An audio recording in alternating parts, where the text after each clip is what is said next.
It was the night of November 13th, 2022, in the small college town of Moscow, Idaho. Four University of Idaho students, Madison Mogen, Kaylee Goncalves, Xana Kernadel, and Ethan Chapin, were spending an ordinary night in their off-campus house. They were young, full of life, with bright futures ahead. But by morning, that house had turned into a scene of horror. All four were brutally stabbed to death in their sleep. There were no immediate signs of forced entry, no warning, no obvious suspect. The crime shocked the nation. Who could have done this and why? For weeks, fear gripped the campus. Students left town. Parents pulled their children from classes. The murders seemed like a ghost story come alive, but behind the silence, investigators were working around the clock.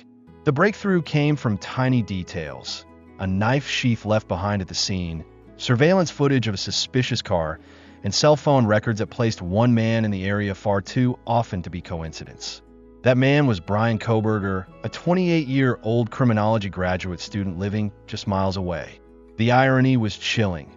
Kohberger had been studying criminal behavior, researching the minds of killers, even discussing how they think and act. Yet investigators say he became the very thing he studied.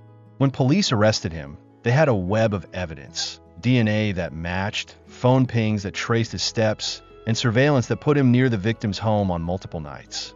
Still, one haunting question remained. What was his motive?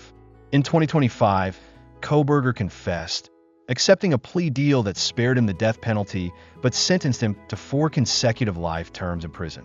For the families, it was justice, yet also another kind of pain, because the why has never truly been answered. Was it obsession, a twisted fascination, or something darker only he knows?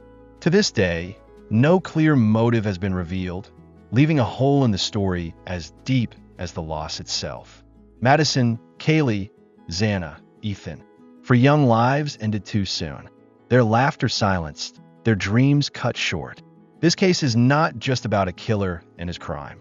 It is about the fragility of life, the shock of evil hidden in plain sight, and the grief of families who will never stop asking why. The University of Idaho murders will forever be remembered as one of the darkest crimes in recent American history, a reminder that even in the safest places, darkness can strike when we least expect it.